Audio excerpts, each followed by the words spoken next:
其实哦，按传统的菜市场哦，是当好旺啊。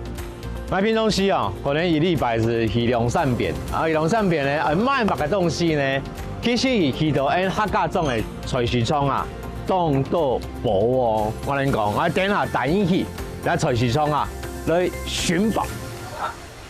哦，你从遐趁哦，嘛也冇穷用哦。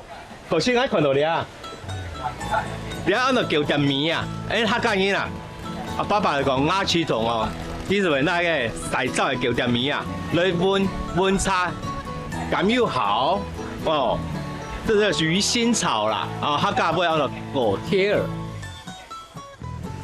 你講較早咧講啊，是聽爸爸媽媽啦，又係聽阿婆啊去賣菜，開始好聽啦，哦，韓國，土地嘅東西來食啦，啊，最重要嘅目的是誒賣東西食甜甜的，還有凍簡單，麻辣。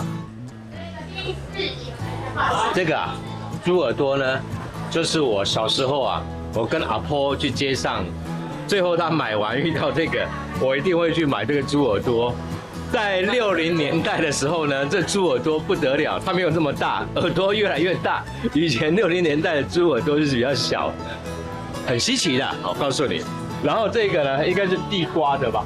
地瓜糖呢，這個是要等哦，阿婆有跟那個廟會啦。去遊覽的時候，他才會去花蓮買這個地瓜糖。哎，現在超多的傳統市場，什麼都有。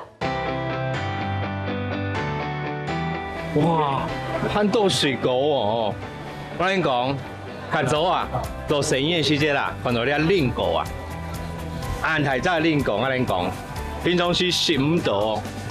我只聞那啲靚果啊，那係個皮。哦，已經講皮瘦哦，該練果瘦哦，貴重的香。跟媽媽講，冇緊皮啊，該皮哦，該練果是冇香的呀，是冇甜的呀。我哋係事情啦，哦，你睇看到練果，大家就識到的呀，係冇？